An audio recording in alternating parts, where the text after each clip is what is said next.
आज हम लोग पढ़ने वाले हैं कॉम्बिनेशन ऑफ रेजिस्टेंस के बारे में। कॉम्बिनेशन ऑफ रेजिस्टेंस क्या होता है? तो resistance can be combine in two way. Resistance को दो प्रकार से कंबाइन किया जा सकता है, एक तो सीरीज मेथड में, एक पैरेलल मेथड में।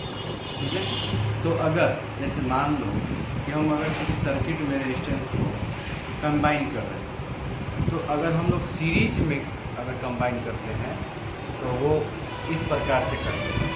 ठीक है, इस प्रकार से करेंगे। ये R1 हो गया और ये R2 हो गया। ठीक है, R1 और R2 जो है, R1 और R2 जो है रेजिस्टेंस 1 और रेजिस्टेंस 2 को क्या करेंगे, ऐड कर देंगे। ठीक है, जो और रेजिस्टेंस से कनेक्टेड करेंगे R1 और प्लस R2। R अगर निकालना होगा तो R1 प्लस R2 कर।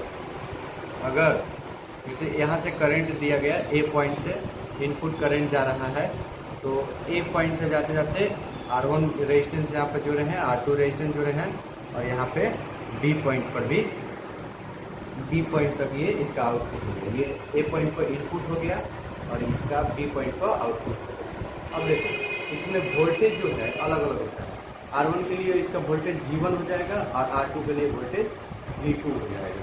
ठीक है, इस जैसे कि when two resistance connect end to end constitutively they are called said to connect in series। जब दो रेजिस्टेंस को एक और मतलब एक या दो रेजिस्टेंस को या उससे भी ज़्यादा रेजिस्टेंस को एक इंड से दूसरे इंड तक जोड़ते हैं तो उसी को हम लोग बोलते हैं सीरीज कॉम्बिनेशन। अब पैरेलल कॉम्बिनेशन क्या होता है? जैसे करंट इनपुट हो गया A और यहाँ से हम लोग R1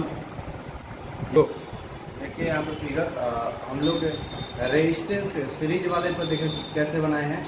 ये इनपुट करंट जा रहा है, इनपुट करंट जाने पर R1 ये रेजिस्टेंस को लगा दिए, R2 रेजिस्टेंस को कंबाइन कर दिए।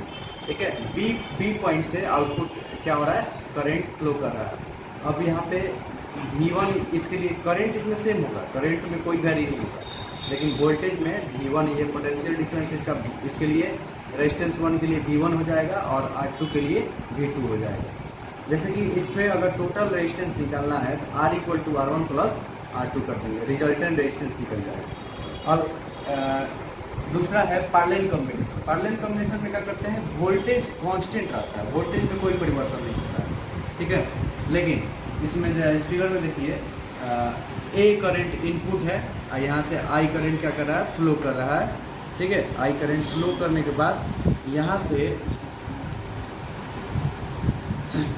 I करंट जब फ्लो कर रहा है तो R1 रेजिस्टेंस यहाँ हो गया और ये हो गया R2 रेजिस्टेंस। ठीक है, दोनों रेजिस्टेंस को कंबाइन जब कर रहे हैं तो ये इसका आउटपुट जो निकल रहा है करंट B, मतलब आउटपुट करंट B निकल रहा है। तो two resistance connect in parallel combination, तो R1 और R2 दोनों में पैरेलल कॉम्बिनेशन जब कर रहे हैं तो करंट क्या है, करंट इधर के लिए जाएगा तो R1 के लिए जाएगा तो I1 हो जाएगा, और इधर के लिए जाएगा R2 के लिए जाएगा तो I2 हो जाएगा, लेकिन वोल्टेज क्या हो जाएगा, कांस्टेंट हो जाएगा।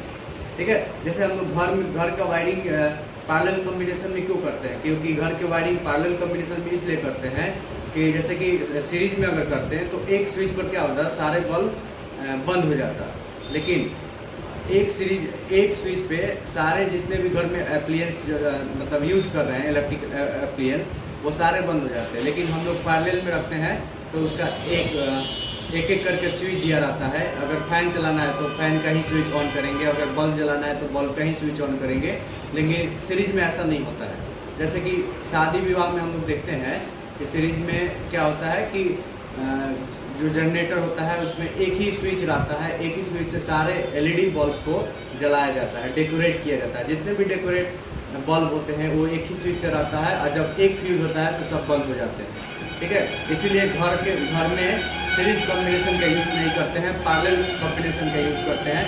और घर में जो सब 20 वोल्ट का जब यूज होता है तो कहने का मतलब है कि जो वोल्टेज होता है वो कांस्टेंट होता है पैरेलल में, लेकिन सीरीज में वोल्टेज क्या होता है, उसमें अलग अलग पोटेंशियल डिफरेंस R1 के लिए अलग होता है, R2 के लिए अलग होता है। ठीक है, लेकिन इसमें पैरेलल कॉम्बिनेशन में वोल्टेज कांस्टेंट होगा, करंट I1 और I2।